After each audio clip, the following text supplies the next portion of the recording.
capítulo, o penúltimo capítulo do livro de Gênesis. Acompanhe a leitura das Escrituras, que nos diz assim: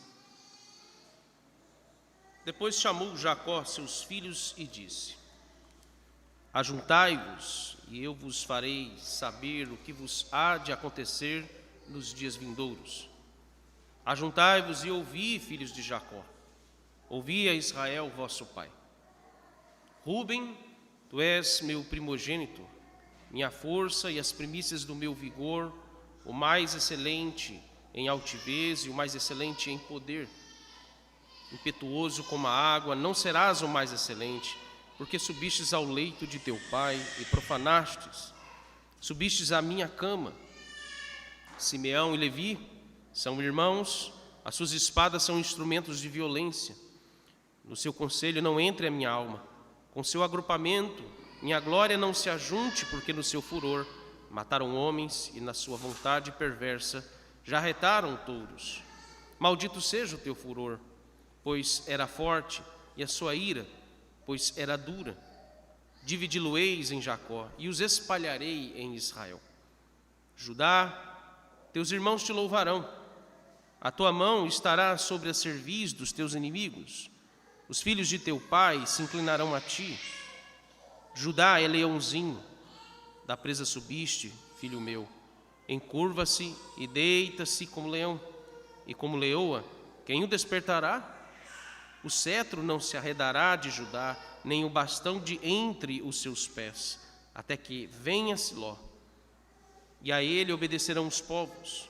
Ele amará o seu jumentinho, a vide. Ele amarrará o seu jumentinho, a vide, e o filho da sua jumenta, a videira mais excelente. Lavará suas vestes no vinho e a sua capa em sangue de uvas. Os seus olhos serão cintilantes de vinho e os dentes brancos de leite.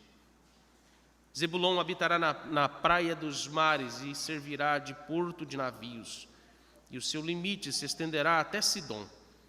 Issacar é jumento de fortes ossos, de repouso entre os rebanhos de ovelhas. Viu que o repouso era bom e que a terra era deliciosa, baixou os ombros à carga e sujeitou-se ao trabalho servil. Dan julgará o seu povo como uma das tribos de Israel. Dan será serpente junto ao caminho, uma víbora junto à vereda, que morde os talões do cavalo e faz cair o seu cavaleiro por detrás. A tua salvação espero, ó Senhor. Gade, uma guerrilha o acometerá, mas ele a acometerá por sua retaguarda. Aser, o seu pão será abundante, e ele motivará delícias reais. Naftali é uma gazela solta, ele profere palavras formosas. José é um ramo frutífero junto à fonte, seus galhos se estendem sobre o muro. Os flecheiros lhe dão amargura, atiram contra ele e o aborrecem. O seu arco, porém, permanece firme, e os seus braços são feitos ativos pelas mãos do poderoso de Jacó, sim, pelo pastor e pela pedra de Israel. Pelo que Deus de teu pai, o qual te ajudará, e pelo Todo-Poderoso, o qual te abençoará, com bênçãos dos altos céus, com bênção das profundezas, com bênçãos dos seios e da madre. As bênçãos de teu pai excederão as bênçãos de meus pais, até ao cimo dos montes eternos. Estejam elas sobre a cabeça de José, e sobre o alto da cabeça do que for distinguido entre seus irmãos. Benjamim é lobo que despedaça, pela manhã devora a presa, e à tarde reparte o despojo. São estas as 12 tribos de Israel, e isto é o que lhes falou seu pai quando os abençoou. A cada um deles o abençoou segundo a bênção que lhe cabia. Depois lhes ordenou, dizendo: Eu me reúno ao meu povo, sepultai-me com os meus pais na caverna que está no campo de Efron, o Eteu, na caverna que está no campo de Macpela, fronteiro a Manre, na terra de Canaã, a qual Abraão comprou de Efron, com aquele campo em posse de sepultura. Ali sepultaram Abraão e Sara, sua mulher, ali sepultaram Isaque e Rebeca, sua mulher, e ali sepultei Lia. o campo e a caverna que nele está, comprados aos filhos de Et. Tendo Jacó acabado de dar determinações aos seus filhos, recolheu os pés na cama e expirou, e foi reunido ao seu povo. Assim nos diz a palavra do Senhor. Amém.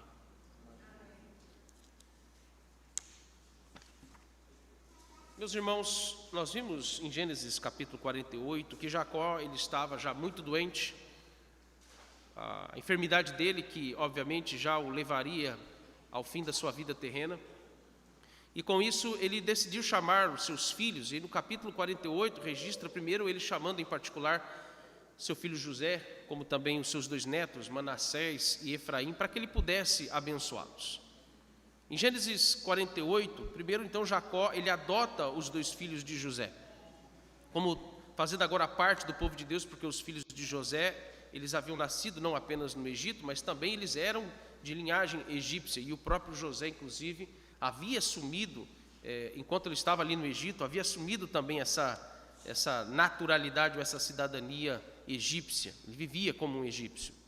Isso caracterizou, em certa medida, os filhos de José, não como ainda parte do povo de Deus.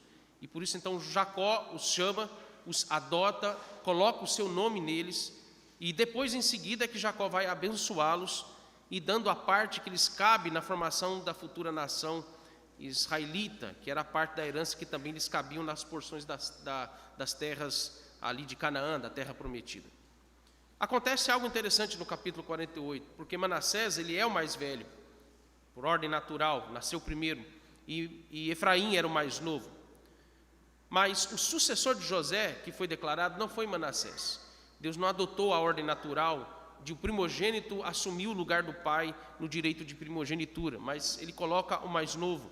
Ordem essa que você percebe, a sequência, a mesma aplicada, desde o início da primeira família que nós temos no registro lá, Adão e Eva, quando Abel era considerado o filho agradável perante Deus e Caim não, mas Caim era o mais velho, mas Deus chama para si o mais novo. Você tem essa mesma ordem estabelecida quando Abraão tem como seu substituto Isaac e não Ismael, que é o seu mais velho. A mesma coisa acontece com Jacó em relação a Esaú. Esaú, sendo o mais velho, é rejeitado por Deus. Romanos 9 deixa isso bem claro para nós. E essa sequência se aplica inclusive também em relação a José, Rúben e Judá.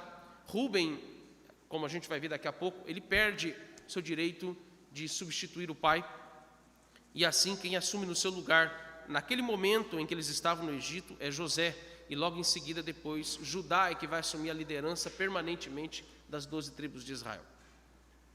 E agora isso se aplica também ao caso de Efraim. Efraim é que vai carregar o nome do seu pai. Tanto é que nós, observando na divisão das tribos, você não vê ali uma tribo chamada José, você vê das 12 tribos uma tribo chamada Efraim. Efraim é que substitui o pai.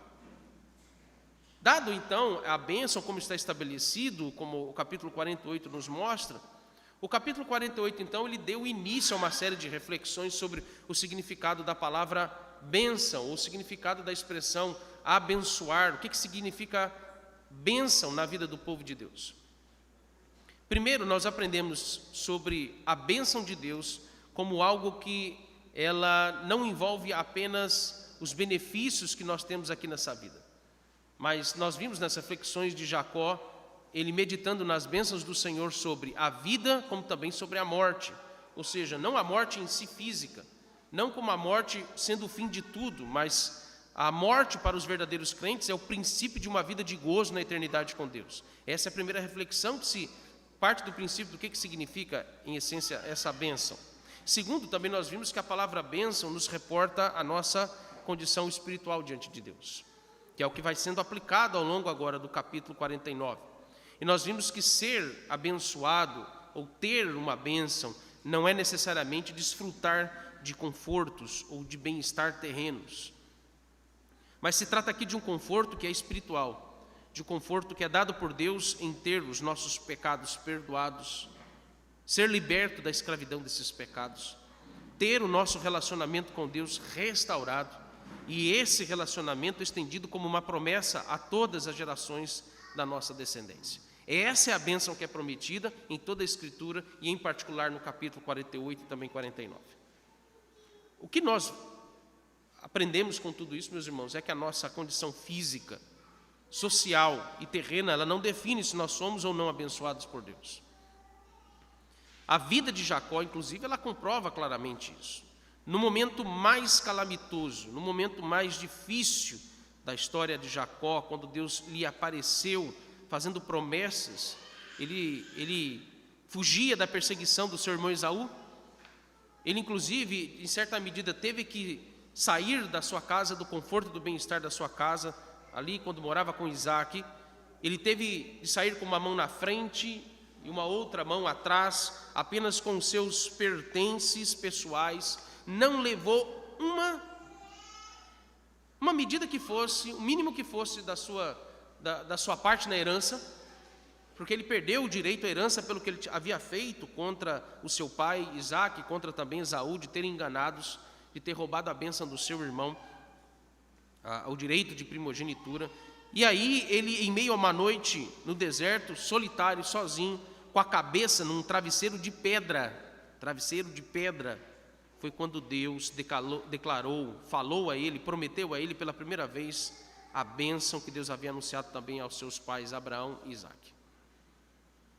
Em meio às calamidades e sofrimentos é que Deus muitas vezes ele vai nos lembrar da maior bênção que nós temos e que não há um conforto sequer, não há um bem-estar que seja, qualquer riqueza desse mundo que possa substituir essa bênção maior que é de termos a nossa comunhão e o nosso relacionamento com Deus restaurado e ter os nossos pecados perdoados e não ser condenado à morte. Agora veja, a palavra bênção também ela permeia aqui todo o capítulo 49 do livro de Gênesis. Jacó, ele reúne os seus 12 filhos, ele faz profecias inspiradas a todos eles e as suas respectivas descendências. Nesse aspecto, Jacó, ele não é aqui apresentado como um profeta, apenas aqui como mais um dos profetas de Deus ao seu povo, mas ele também nos é apresentado aqui como uma espécie de porta-voz de bênçãos. Ele não apenas aqui vai fazer predições, mas ele também vai anunciar bênçãos a cada um deles. Aliás, irmãos, se nós olharmos com atenção todo o livro de Gênesis, todos os escritos que nós temos dos 50 capítulos de Gênesis, você vai perceber que o livro de Gênesis, na verdade, ele é um registro de bênçãos. Ele é um livro sobre bênçãos.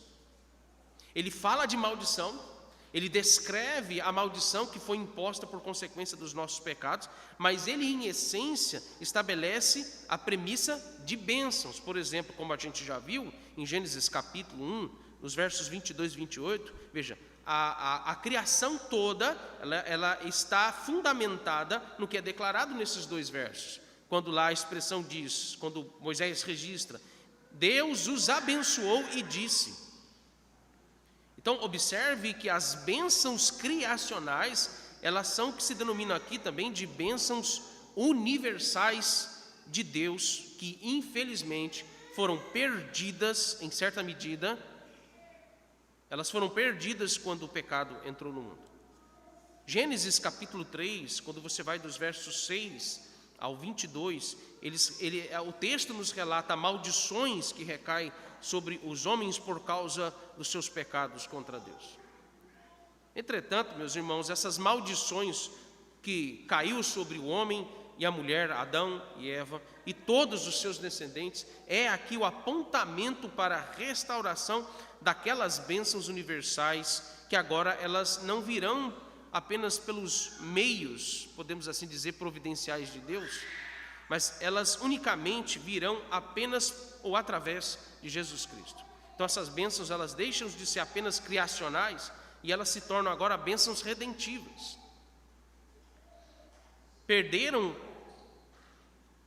Eles perderam todas essas bênçãos, e isso o texto nos remete ao conceito também de maldição. E agora, a partir do capítulo 3 do livro de Gênesis até o final das Escrituras, nós temos aqui Deus restaurando essas bênçãos que foram perdidas. E onde é que começa a restauração dessa bênção? Gênesis capítulo 3, verso 15. E por que eu estou mencionando de novo Gênesis 3, verso 15, onde Deus ali promete livrar o seu povo escolhido da maldição que caiu sobre eles por causa do pecado de Adão. Porque Gênesis 3, capítulo 15, é a base de todas as predições e declarações de bênçãos que Jacó faz aos seus 12 filhos. Parece repetitivo, né? Gênesis 3,15, Gênesis 3,15. Mas, meus irmãos, não tem como, quando a gente vai tratar de aspectos que envolvem o modo como Deus ele salva o seu povo, ou ele vai cumprindo a promessa de redenção ao seu povo, ela sempre, inevitavelmente, vai nos reportar a essência, a base primária dessa redenção, que é Gênesis 3,15.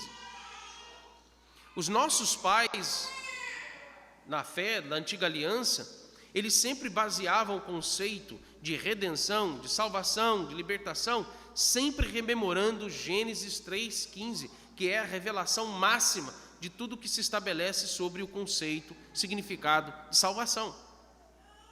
Sempre estava na mente deles, principalmente também de Jacó, a mente deles, aquele que seria o descendente da mulher, aquele que seria o filho da promessa. Então observe que agora em Jacó, algumas informações a mais nos são dadas sobre a restauração dessas bênçãos prometidas através de Jesus Cristo. No capítulo 49 de Gênesis, dos versos 8 até o 12, já nós vamos ver isso. Mas Gênesis 49, então, ele envolve, como eu disse, essa série de profecias ou de predições, e a base dessas predições são bênçãos que são declaradas aos seus 12 filhos, aos 12 filhos de Jacó. Vejam que, por exemplo, observe o verso 1. No verso 1, quando Jacó ele faz aqui um preâmbulo, ou ele faz aqui uma convocação, ele faz aqui um chamamento, e ele vai dizer no verso 1: ajuntai-vos, e eu vos farei saber o que vos há de acontecer nos dias vindouros. O verso 2 é apenas o reforço desse chamamento, mas a base desse chamamento é o verso 1. Lendo aqui de novo: ajuntai-vos. Preste bem atenção em 3 expressões que são chaves nessa convocação. Ajuntai-vos, e vos farei saber o que vos há de acontecer nos dias vindouros. Ajuntai-vos, farei saber, e dias vindouros. São essas 3 expressões chaves que estabelecem o que nós devemos aplicar e como nós devemos interpretar Gênesis 49. Ajuntai-vos. Essa primeira expressão aí é um chamado. Vamos chamar cada uma dessas expressões, dessas palavras, de imperativos, né? Primeiro imperativo, né? Ajuntai-vos, que é o chamado para a unidade do povo de Deus. Um adendo que precisa ser feito é que os imperativos, os chamamentos, as convocações que o Senhor faz na sua palavra, elas não apenas significam Deus dando uma ordem, e você tem que obedecer ou você tem que fazer.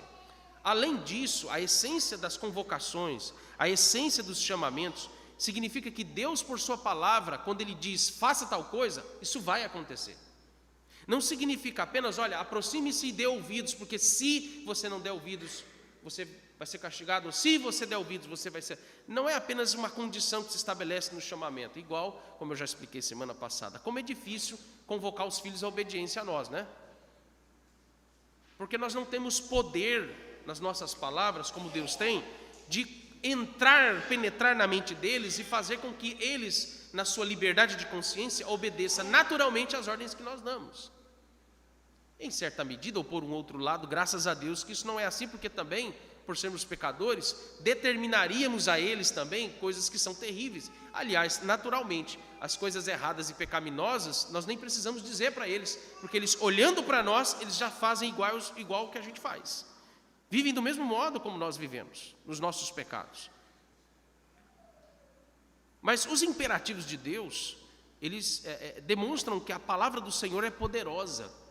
Então, quando Jacó diz, ele não fala de si mesmo, ele está falando aqui, ele está falando inspirado, ele está falando aqui revelacionalmente, então é Deus falando com as 12 tribos de Israel.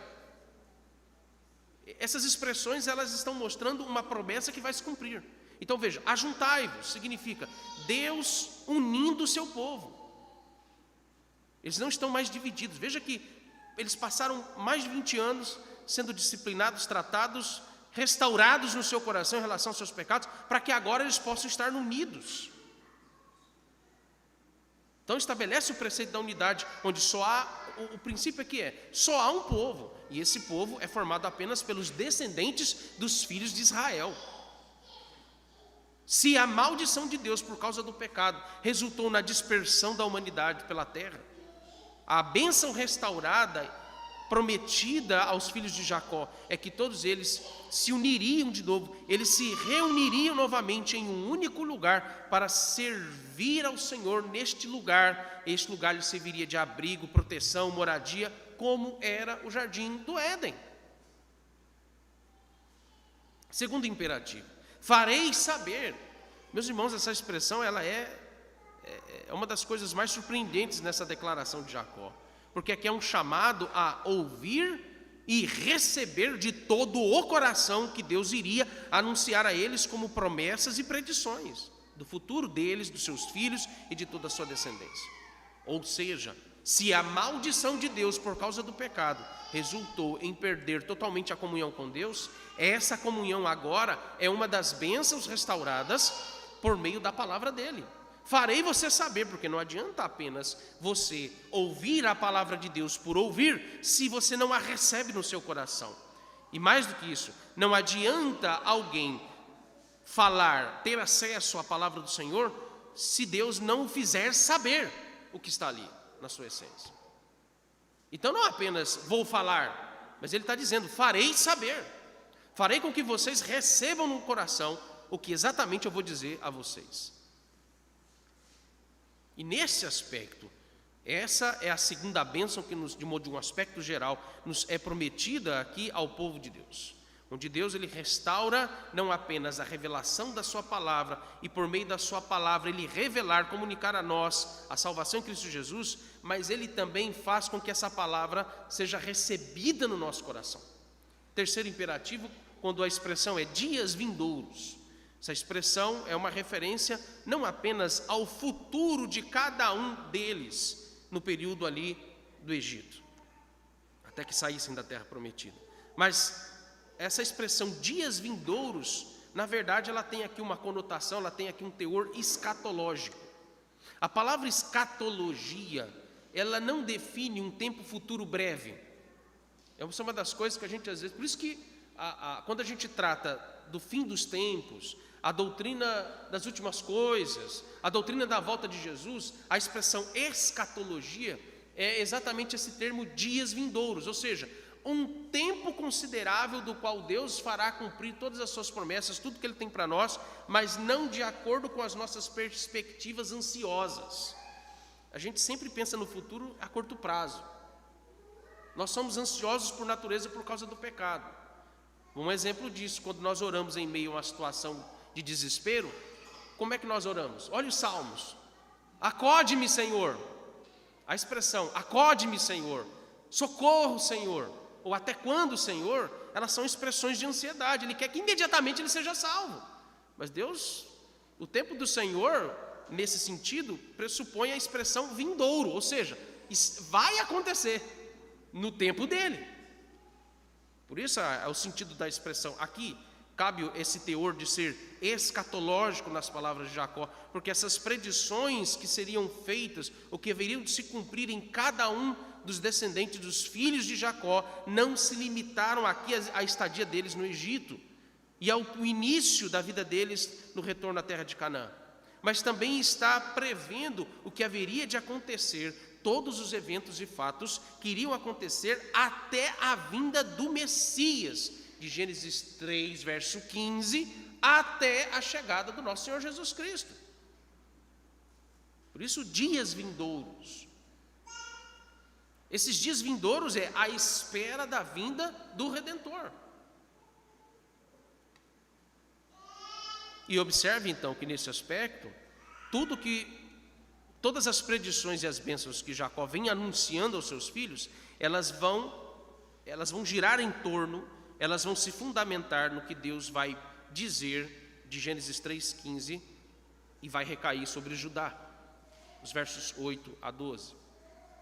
De uma maneira geral, em segundo lugar, as bênçãos que são anunciadas, elas tanto têm uma ordem lógica, mas elas também têm uma ordem cronológica, ou a ordem que está estabelecido ali na sequência do nascimento dos filhos pelas esposas. Por exemplo, primeiro, você percebe que ele começa do mais velho, obviamente, até o mais novo.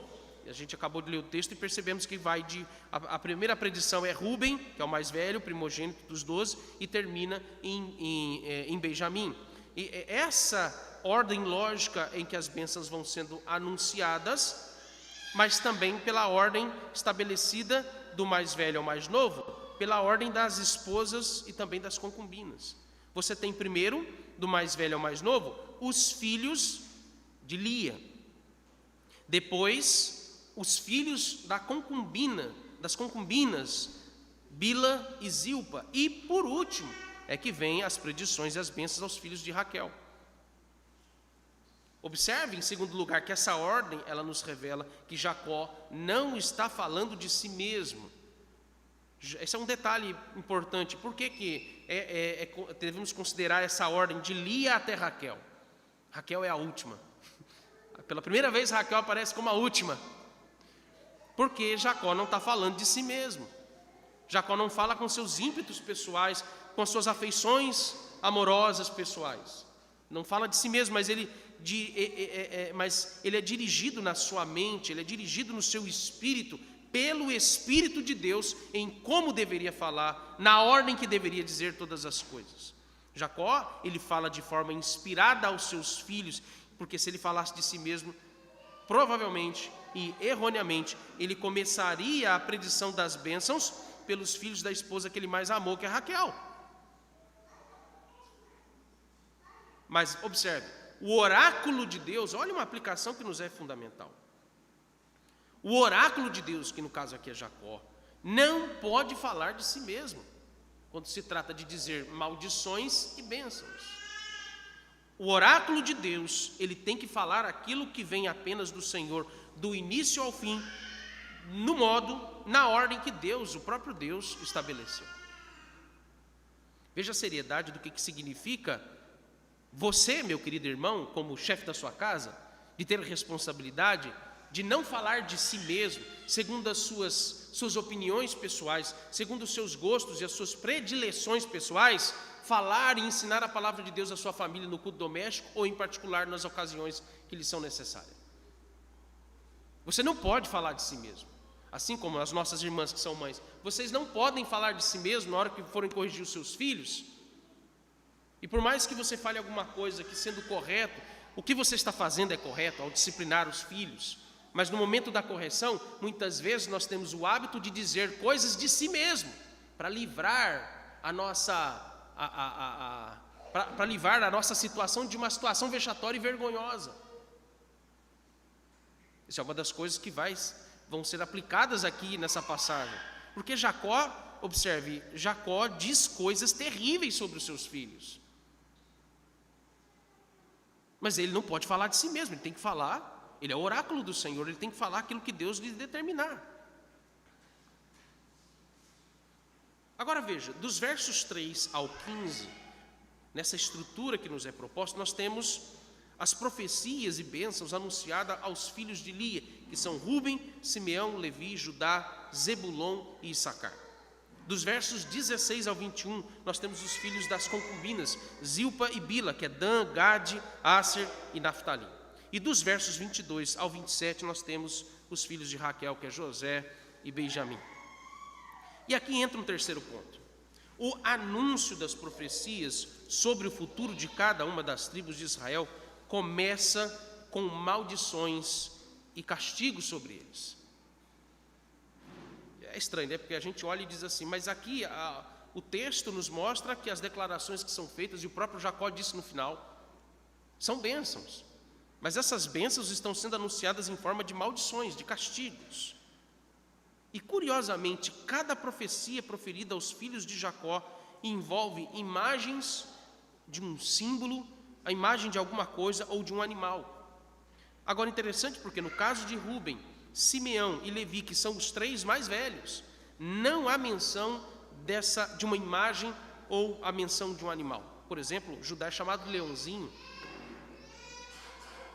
Benjamim é chamado de lobo.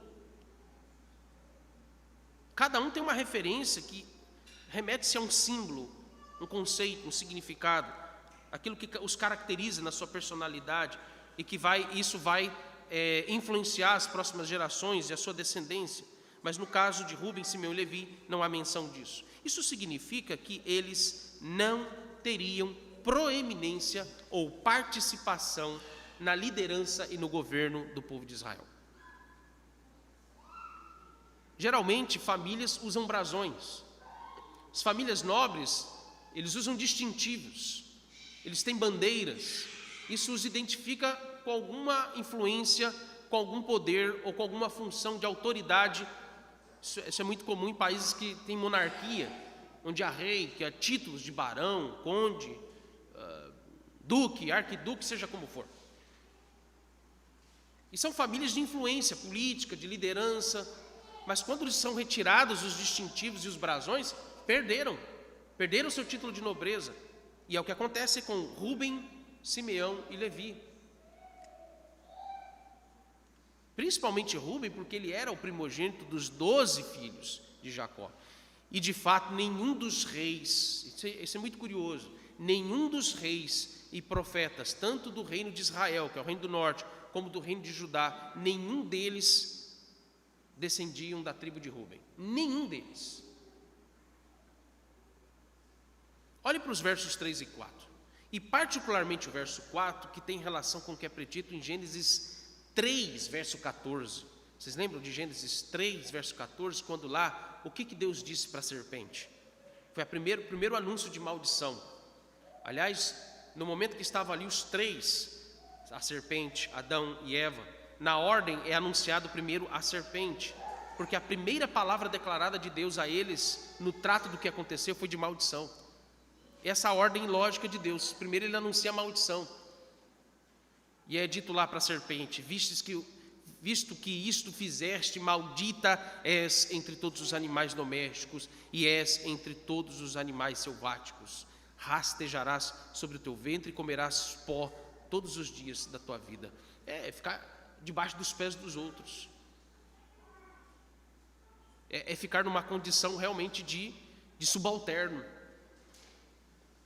Foi isso que aconteceu com Rubem. O castigo que recai sobre Simeão e Levi é que nem Simeão e nem Levi, eles teriam uma porção das terras de Canaã. Essa é a primeira coisa que é anunciada. Eles ficariam, segunda coisa que é anunciada, é que eles ficariam divididos e dispersos entre as demais terras dos seus irmãos. Por exemplo, Simeão, ele não teve porção de terra quando a terra foi dividida, mas ele é absolvido nas porções de terras que é dado a Judá. Ele fica sem terra. Aí nesse caso aqui, diz essa expressão, o sem terra. É o caso de Simeão, não teve posse de terra. Eles não ficaram sem terra no sentido de abrigo, mas eles não eram dono de uma porção de terra, não receberam essa herança. A mesma coisa acontece com Levi, e é interessante que Simeão e Levi são tribos que ficam espalhadas entre as tribos de Israel, principalmente a tribo de Levi, e da mesma forma que Rubem, a dispersão dessas tribos também significava a perda de poder e de proeminência sobre Israel. O castigo que recai sobre Rubem vem em consequência dele, inclusive, ter maculado o leito, a cama, a expressão leito matrimonial do seu pai, porque ele havia cometido incesto com a sua madrasta Bila. Você pode conferir isso depois em Gênesis 35, verso 22. Naquele momento, Jacó não fez nada, mas volta à tona de novo o que Rubem havia cometido. Por que está relacionado esse pecado, que obviamente é um pecado extremamente grave, que Rubem ter cometido? Por que ele ter perdido a liderança, ter perdido a bênção da primogenitura pelo fato de ter cometido incesto? O que uma coisa tem a ver com a outra? Tem a ver. Lembra do caso de Absalão, quando toma o trono do pai, rei Davi? Houve uma tentativa de negociações de paz entre Davi e Absalão com seus emissários. Qual foi a resposta que Absalão deu ao seu pai sobre a proposta de acordo de paz, para que não houvesse guerra civil em Israel? O que foi que ele fez? Vocês lembram? Ele pegou as 10 concubinas do pai e se deitou com elas em praça pública. Qual é a mensagem? O que os animais selvagens geralmente fazem? Por exemplo, o leão, né? Quando um leão invade o território do outro, ele mata o leão que era dono do território da sua prole ali, das leoas e dos filhotes dele. O que aquele leão faz quando ele mata o outro leão? Seu oponente. Mata os outros filhotes e procria com elas para demonstração de força e poder. A ideia que está estabelecida é que Rúben, ao se deitar com uma das concubinas do seu pai, ele afronta o seu pai. Ele está dando um recado para o seu pai: eu vou tomar o seu lugar. Eu serei proeminente e vou tomar tudo que você tem. Por isso ele perde a proeminência, a liderança e o direito de primogenitura. E o castigo que recai sobre também Simeão e Levi vem em consequência da trama e do massacre contra os homens de Siquém. Você pode verificar isso lá em Gênesis 49, dos versos 5 a 7. Aliás, perdão, do Gênesis 34, dos versos 25 ao 29. E Gênesis 49, aqui dos versos 5 a 7, olha o que nos é dito. Simeão e Levi são irmãos, as suas espadas são instrumentos de violência, e no seu conselho não entre a minha alma, com o seu agrupamento a minha glória não se ajunte, porque no seu furor mataram homens e na sua vontade perversas já retaram touros. Maldito seja o seu furor, pois era forte, e a sua ira, pois era dura. Dividi-lo-eis em Jacó e espalhareis em Israel. Observe um detalhe que é importante quando ele usa a expressão Simeão e Levi são irmãos. Talvez você olhe assim, sim, isso é óbvio. Para uma predição, isso é uma coisa muito óbvia. Não.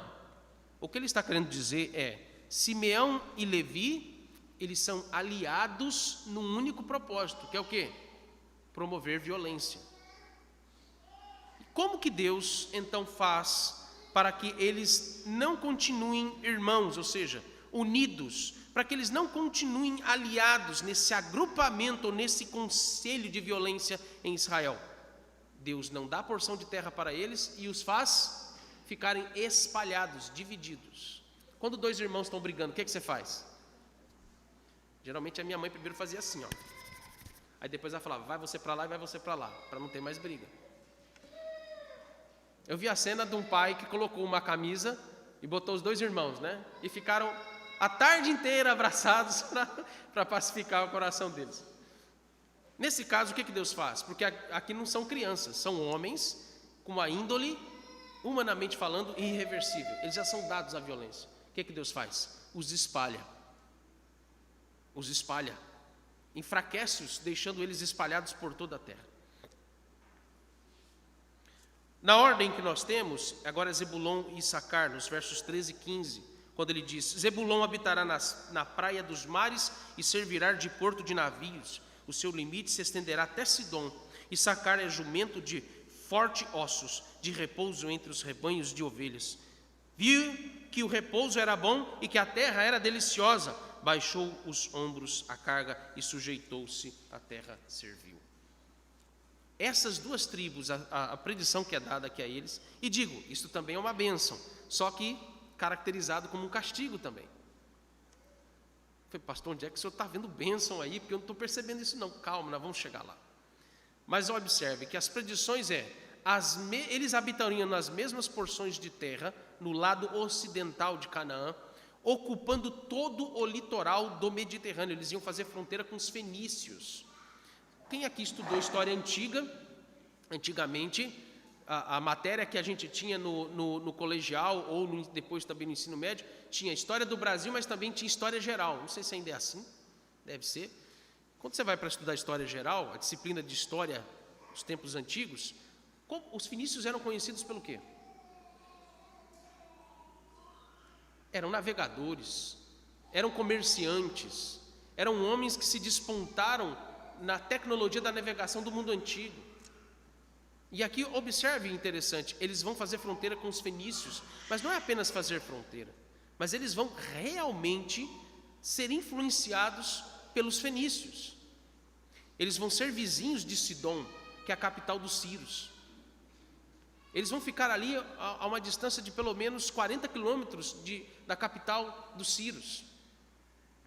E eles vão ser influenciados em muitos aspectos pelos gentios, por esses pagãos.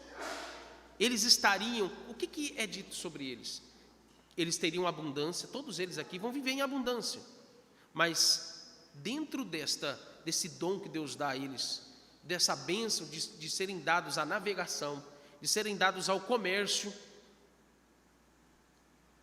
infelizmente, eles iriam usar estas bênçãos que Deus lhes daria para vantagens econômicas, para vantagens financeiras, para terem conforto. Eles se venderiam aos pagãos e eles seriam subjugados em alguns momentos pelos seus inimigos por causa da sua ganância e do seu desejo por conforto terreno.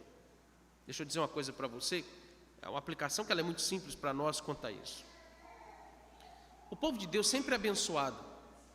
A gente está vivendo numa crise, na atual conjuntura. Uma crise econômica, financeira. Todos nós aqui, eu imagino que estejam passando, em certa medida, algum aperto. Mas Deus, Ele jamais vai deixar de abençoar o seu povo com os recursos que Ele tem nos dado. Mas sabe qual é o nosso problema? O nosso problema é exatamente o mesmo de Zebulon e de Issacar. Issacar, inclusive, é comparado a um jumento de ossos fortes, mas que é preguiçoso. O sentido aqui não é de não querer trabalhar, não é isso. Mas é o mau uso dos seus recursos. E o mau uso dos seus recursos reflete exatamente uma maldição, um castigo sobre aqueles que são gananciosos e que desejam ter conforto terreno. Deus jamais vai deixar de nos abençoar. O problema, meus irmãos, é que nós pecamos contra Deus no mau uso das bênçãos que Deus nos dá nesses recursos financeiros. Olha a profecia que é dada a Dan, versos 16 e 17. Dan julgará o seu povo como uma das tribos de Israel. Dan será a serpente junto ao caminho, uma víbora junto à vereda que morde os talões do cavalo e faz cair seu cavaleiro por detrás. Em outras palavras, Dan seria, olha a bênção que Deus dá a Dan, seria astuta, perigosa, sutil, mas ao mesmo tempo seria ardilosa em seus ataques, em seus intentos, tanto em Israel, como também ardilosa em seus intentos em relação aos seus inimigos. Um exemplo pertinente do que seria Dan nessa profecia, nessa predição, é o caso de Sansão. Quem foi Sansão? Um homem mais forte do seu tempo.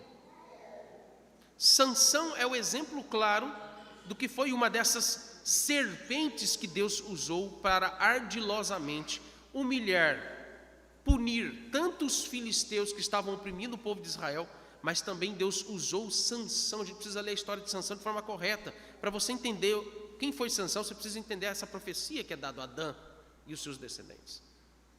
Será como uma serpente, ardiloso, astuto, forte, derrubará o cavaleiro por detrás. Como é que Sansão lidava com seus inimigos?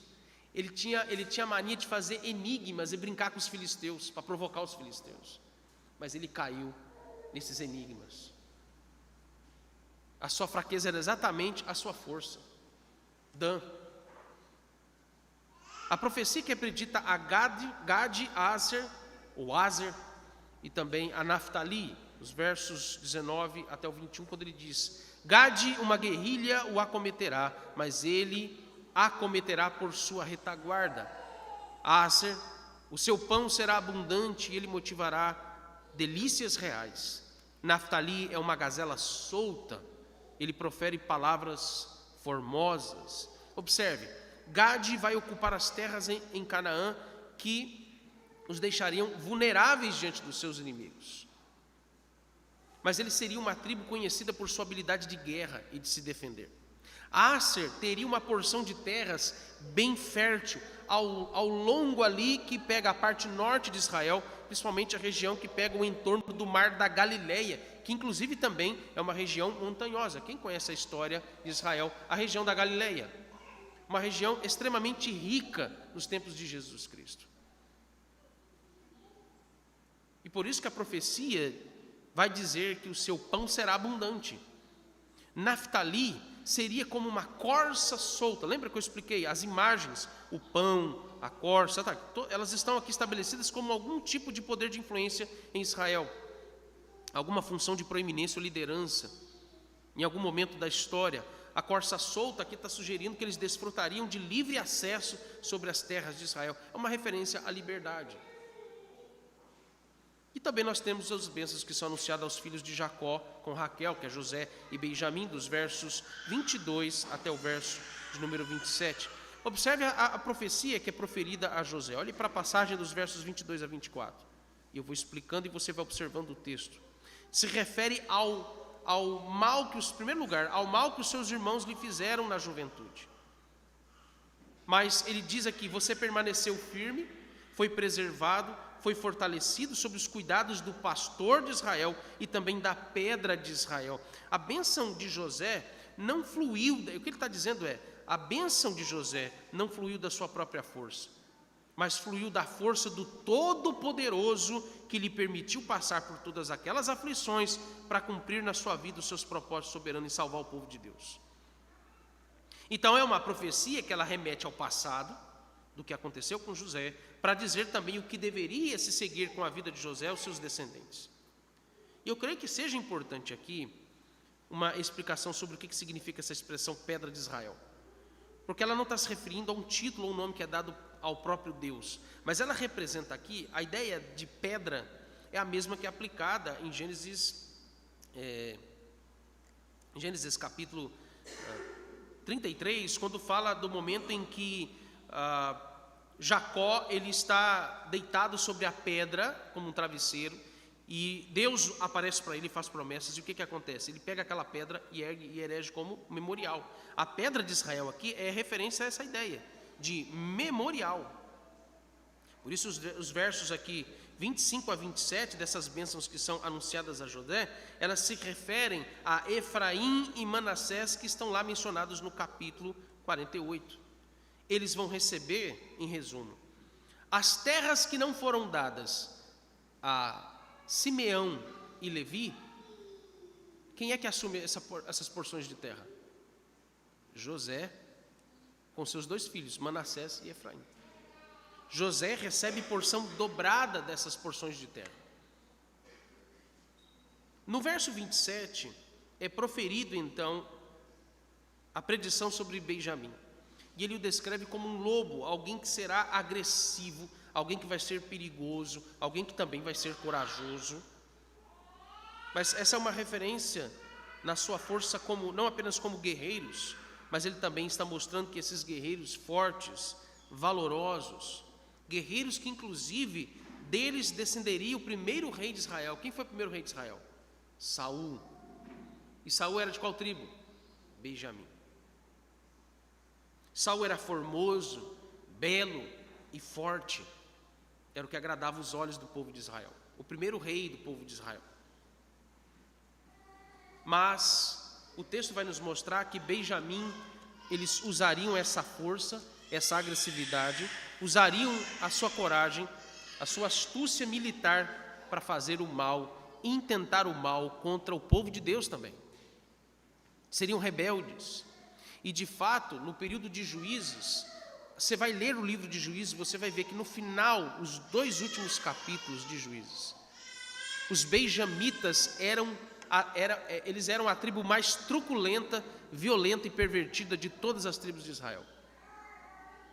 E quase eles foram dizimados, dizimados pelos seus próprios irmãos, dizimados pelas outras 11 tribos. E eles só não foram dizimados, as outras tribos mataram todos os homens da tribo de Benjamim, deixaram só as mulheres vivas. Mas aí eles se condoeram pelo seu irmão, o texto fala dessa forma, se condoeram pelo seu irmão, Benjamim, e pegaram homens à força de outros povos gentios, para que se deitassem com as mulheres benjamitas, e tivessem filhos para renovar a tribo de Benjamim. Percebam que essas profecias soa um tanto estranho ao conceito da palavra bênção. Porque, em grande parte, essas predições elas estão indicando, como eu disse, castigos. Rúben perde seu direito de primogenitura e liderança. Simeão e Levi perdem porções de terra e ficam espalhados pelas demais tribos. Zebulon e Issacar, eles são ávidos pela busca de riqueza mundana. Dan, que vai ser astuto como uma serpente. Benjamim, que é comparado a um lobo. Em geral, essas predições mais têm relação explícita com maldição do que com bênçãos. E por quê? Como que essas predições elas podem ser chamadas de bênçãos aos filhos de Jacó se elas estão falando de castigos, de coisas terríveis que vão acontecer contra eles? A ponto de Jacó, depois que ele termina a profecia sobre Zebulon e Issacar, aliás, sobre Dan, ele proferiu uma oração, um clamor, desejando que Deus preservasse a salvo os seus filhos. A aflição do coração do oráculo de Deus. A resposta a essa pergunta está exatamente nos versos 8 a 12, que nos diz: Judá, teus irmãos te louvarão, a tua mão estará sobre a cerviz dos teus inimigos, os filhos de teu pai se inclinarão a ti. Judá é leãozinho, da presa subiste, filho meu.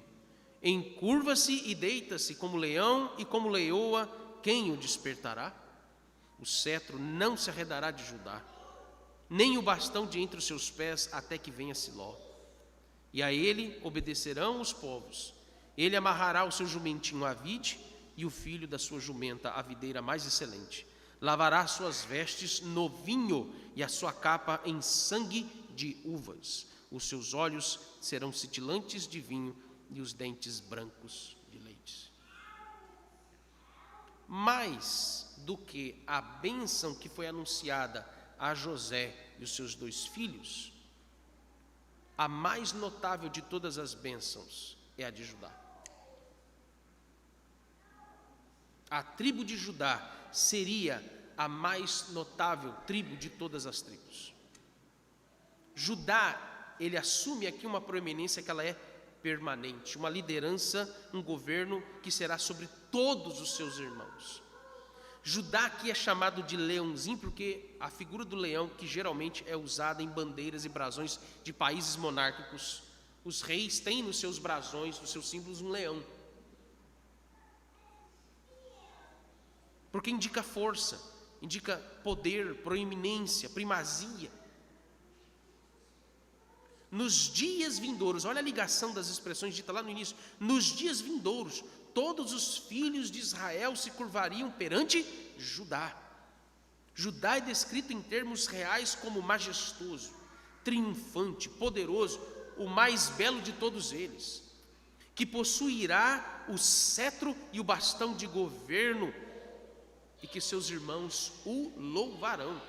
Essa profecia é uma predição de que a tribo de Judá se tornaria, através da linhagem de Davi, como rei de Israel, e não apenas de Davi, mas a profecia sobre Judá, ela não fala apenas das glórias que viria sobre o reinado de Davi, seu filho Salomão, mas da maior de todas as bênçãos prometidas, que se sobreporia às demais predições sobre os 11 irmãos de Judá. Isso é descrito na imagem que nós temos por Jacó dos versos 10 a 12, onde aqui nos diz que ele será de beleza ímpar, a sua vinda será marcada por uma prosperidade jamais vista no mundo. Quando o verso 11 nos diz que ele vai atrelar, olha que interessante, vai amarrar o seu jumentinho a um vinhedo, que é o mesmo aqui, que seria mais ou menos na época da borracha, região norte, né? Os chamados os fazendeiros de extração de borracha, né? Seringueiros, né? Mas não em si os seringueiros, mas eram os donos das fazendas de extração de, né? Diz que era muito comum o dono da fazenda pegar a nota, a cédula do dinheiro de um valor mais alto que tinha na época, e ele botava fogo na cédula. Seria a mesma coisa que você pegar uma cédula de R$ 200 e botar fogo nela porque não te faz falta. A imagem de amarrar o jumentinho ao vinhedo e atrelar também o jumento e o jumentinho, né, a vinha mais excelente, e o texto vai dizer, ele vai lavar as suas vestes no vinho. Ele não vai usar água, ele vai usar vinho para lavar as suas vestes. É um sinal de uma abundância extrema. Assim, nossa, mas que desperdício, né? Meus irmãos, o dono da vinha, ele faz o que quiser com ela. Essa é a imagem que está aqui descrita. Ele não está dizendo que Jesus Cristo, como dono do mundo, ele desperdiça as coisas. Não, mas ele administra como ele bem quer.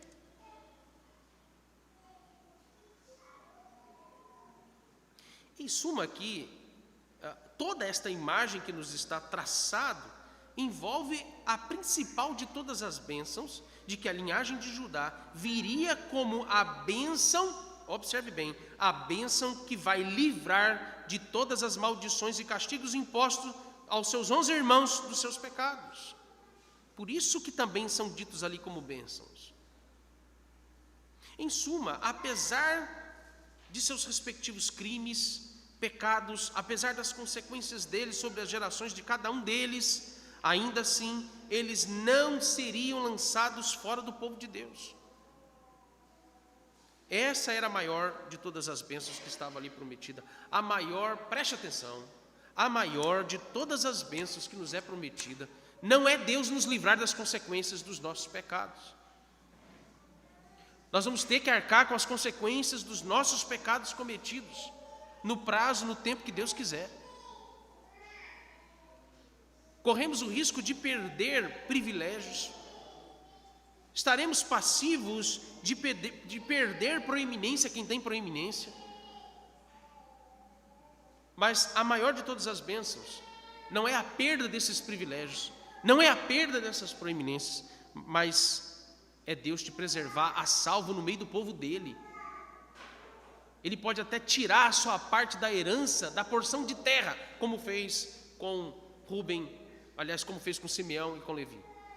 Mas ele jamais vai te expulsar do meio do povo de Deus. Você vai fazer parte do povo de Deus, sob a regência e o governo de Judá.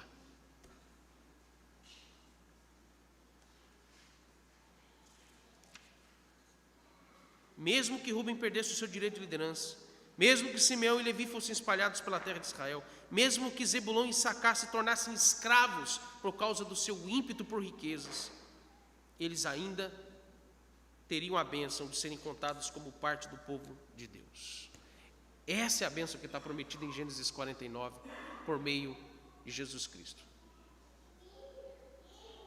Quais as aplicações que nós podemos tirar dessa passagem? A primeira, uma das maiores bênçãos que nós temos aqui anunciado é quando a palavra de Deus é anunciada a nós e aos nossos filhos, independente do que Deus vai falar comigo e com eles. Independente do que Deus vai falar com você e com seus filhos. A maior, repito, de todas as bênçãos que nós temos aqui anunciado é quando Deus, Ele nos convoca a receber no nosso coração a sua palavra, independente se Ele vai anunciar sobre nós disciplinas, castigos, ou se Ele vai anunciar sobre nós bênçãos que estão ligadas à nossa vida aqui terrena. Nós não podemos impedir que os nossos filhos ouçam a palavra de Deus. Todas as vezes que você precisa disciplinar os seus filhos, que você precisa ensiná-los, instruí-los, você tem que fazer igual Jacó fez com seus filhos. Ajuntai-vos, venham até aqui, porque eu vos farei saber o que Deus tem que falar com você, não é o que você quer falar para eles. Nós temos a obrigação de aplicar a palavra de Deus ao coração dos nossos filhos de acordo com o que Deus fala com eles e não de acordo com o que você quer falar com eles. Os presbíteros e pastores, ministros da igreja, eles não podem ficar selecionando o texto das Escrituras. Esse é um dos motivos do porquê que eu prego expositivamente sequenciado. para não corrermos o risco de cada um de nós aqui cairmos na tentação de ouvir o que a gente quer. Se um texto vai falar de juízo e de castigo, nós temos que ouvir Deus. Deus vai nos fazer saber o juízo e o castigo que pode cair sobre nós se desobedecermos a sua palavra. Seja em qual área for, meus irmãos. Nós não podemos selecionar o que a gente quer ouvir da parte de Deus.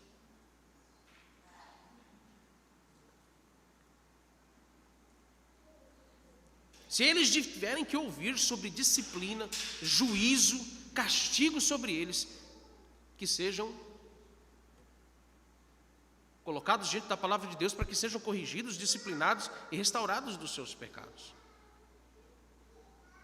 Não omita a palavra de Deus aos seus filhos. Não selecione aquilo que você quer ouvir da parte de Deus, porque isso é uma forma de você desprezar a palavra de Deus. Não são só os liberais que desprezam a palavra de Deus.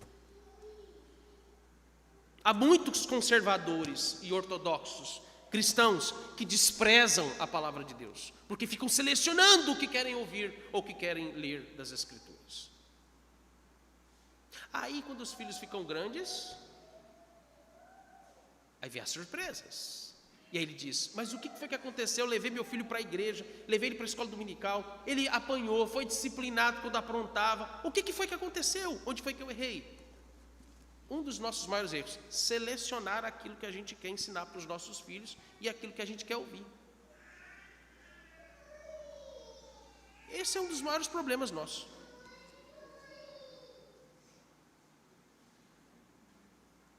Em segundo lugar, todas estas predições sobre o futuro de cada filho e dos seus descendentes revelam a realidade do pecado, que está presente em todos os homens indistintamente. Até mesmo Judá e também José. Isso aqui revela que o pecado e as suas consequências, elas não vêm apenas aos descrentes, mas elas vêm também sobre o povo de Deus. Não são apenas os incrédulos e ímpios que possuem uma índole pervertida, que possuem uma índole imoral. Não são apenas os incrédulos e os ímpios que são impuros.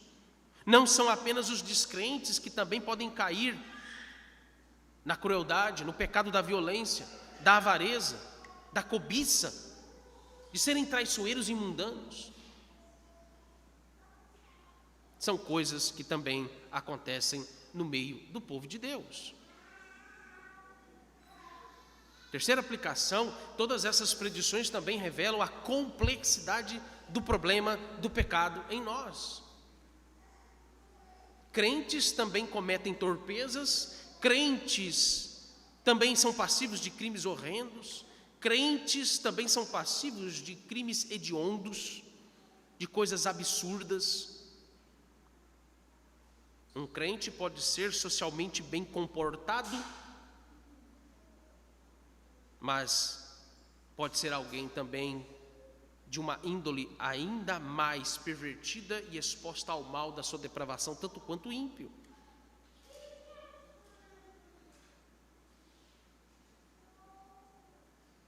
Pode ser de uma conduta social invejável, mas também de um coração ainda repreensível e rebelde diante de Deus.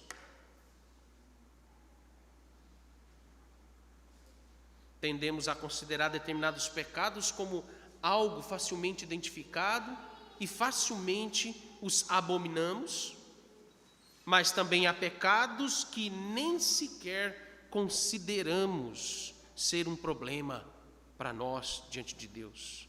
Há pecados no nosso coração que tratamos como uma coisa neutra e conveniente aos nossos interesses. Por isso que Deus anunciou nas suas predições aqueles castigos sobre as 12 tribos de Israel. Porque quando Deus estava anunciando a eles como que eles iriam viver, as tribulações que eles teriam de passar, os privilégios que estavam sendo tirados deles, o que Deus estava fazendo? Abençoando eles. Como assim, pastor? Estava freando a potencialidade da sua depravação. Por isso que Deus nos traz consequências, e Ele não tira as consequências dos nossos pecados. porque ele está, na verdade, nos freando nos nossos intentos mais pervertidos do coração. Por isso foi uma bênção Deus ter tirado a proeminência, a liderança de Rúben, ter tirado as porções de terras de Simeão e Levi. Mas eles jamais seriam tirados do meio do povo de Deus. Quarta aplicação, também aprendemos que o pecado não está limitado apenas a nós mesmos. Olha como esse texto é muito forte sobre isso. Mas as consequências dos nossos pecados também afetam as próximas 3 até 4 gerações da nossa prole. Suas consequências também são multigeracionais. Gerações. E em tudo isso, será que nós temos pensado no impacto dos nossos pecados, não apenas em nós, mas também sobre os nossos filhos, os seus filhos e as demais gerações? Será que você tem pensado que os seus pecados secretos do coração, dos seus pecados secretos dos seus pensamentos, e que os seus pecados secretos, o seu filho não vê o que você faz? O seu filho não vê o que você anda falando entre os seus amigos e colegas de trabalho. Os seus filhos talvez não sabem o que se passa das perversões que você alimenta no seu coração. Mas eu vou te dizer uma coisa: os seus pecados mais secretos também cairão sobre os seus filhos e os filhos deles até a 3ª e 4ª geração. Se você não se arrepender dos seus pecados.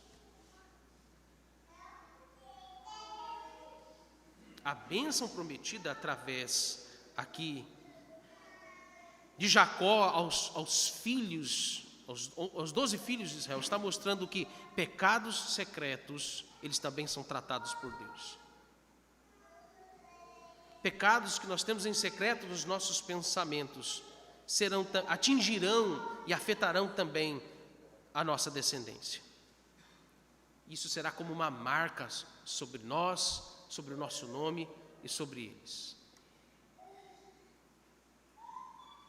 Mas a 5ª aplicação, mesmo que nós tenhamos consequências graves em relação aos nossos pecados e de como eles afetam as próximas gerações, esses pecados e as suas consequências não são irremediáveis. A maldição que caiu sobre os 3 primeiros filhos de Jacó não iria durar para sempre. A bênção que foi prometida através de Judá seria a solução para que essas maldições se transformassem em bênçãos a todos eles. A bênção prometida através da linhagem de Judá é a solução para que você, a sua família e os seus descendentes sejam libertos da maldição dos seus pecados. O que você tem que se preocupar agora não é com os horrores das consequências dos pecados, dos seus pecados, que eu acho que você deve estar agora atordoado com isso, né? Meu Deus do céu. A gente olha para os nossos filhos agora e pensa: talvez vai ser igual ou pior que eu. É isso mesmo, a tendência é essa. Mas você não tem que ficar preocupado com isso. Você tem que se preocupar agora com a bênção prometida através da linhagem de Judá, para que esse problema dos seus pecados e as consequências desses pecados sobre os seus filhos sejam interrompidos através de Cristo Jesus. Jesus Cristo é a solução para o problema dos seus pecados e dos pecados das próximas gerações da sua descendência. É com isso que você tem que estar preocupado agora. Você tem que estar preocupado agora não em tentar... a gente, como pai, faz muito isso, né? Quando você vai tratar um problema, um pecado, algo terrível que o seu filho faz, a primeira coisa que nos motiva a disciplina deles, o castigo deles, é o medo de ser constrangido e ser envergonhado. Mas não é com isso que você tem que estar preocupado na hora de discipliná-los. Você tem que estar preocupado em transmitir a ele a solução do problema dos pecados dele. Você tem que estar preocupado em levá-lo a ver que a maldição do pecado que recaiu sobre você e ele tem solução em Cristo Jesus. E em sexto lugar, é possível que você seja marcado profundamente por pecados dos seus pais, por pecados dos seus avós, e essas marcas profundas podem gerar muitos conflitos, podem gerar lutas terríveis no seu coração, em como você tem que lidar com determinados pecados que você não consegue se desvencilhar, ou que esses pecados têm sido um problema tão grave na sua vida, que isso tem afetado a sua vida pessoal, a sua vida familiar, tem afetado muitas áreas da sua vida. O que você precisa saber é que Deus não promete te livrar das consequências desses pecados, que inclusive veio de pai para filho. Mas o que Deus promete, e Ele diz para nós, é que Ele tem poder para nos livrar desses pecados. Desses pecados. Ele tem poder, por meio de Jesus Cristo, de te redimir dos seus pecados e do mal que lhe vem por meio desses pecados. Se você lida com algum problema de vício, algum problema gravíssimo de um pecado que você não consegue abandonar, o que você tem que se preocupar nesse exato momento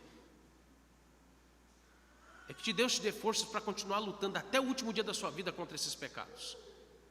E que Ele te dê forças para que você a todo momento seja levado a ter certeza de que os seus pecados foram perdoados em Cristo Jesus.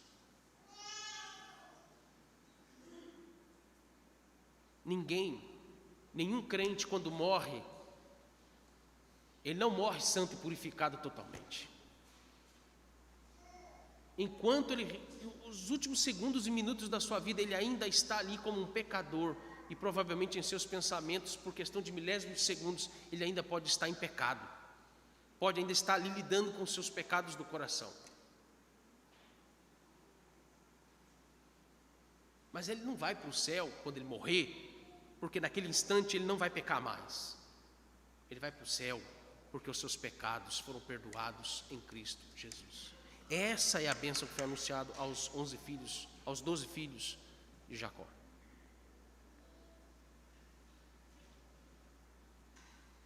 Por fim, eu quero lhe perguntar qual é a maior de todas as bênçãos dada por Deus a você e a mim.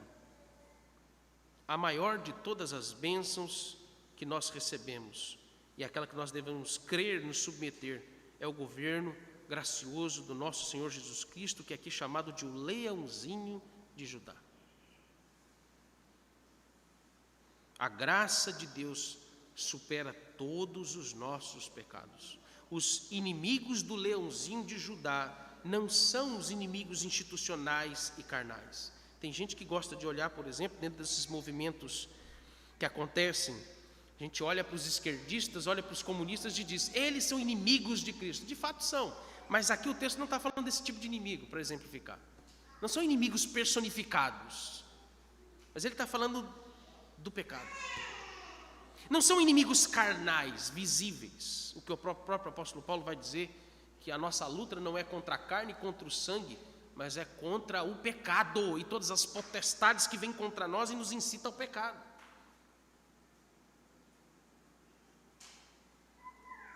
Os inimigos do leãozinho de Judá são todos os nossos pecados, que já foram esmagados na cruz, já foram derrotados definitivamente na morte do nosso Senhor Jesus Cristo. E somente Jesus Cristo, com seu poder, pode subjugar e destruir o nosso maior inimigo, o pecado. Amém.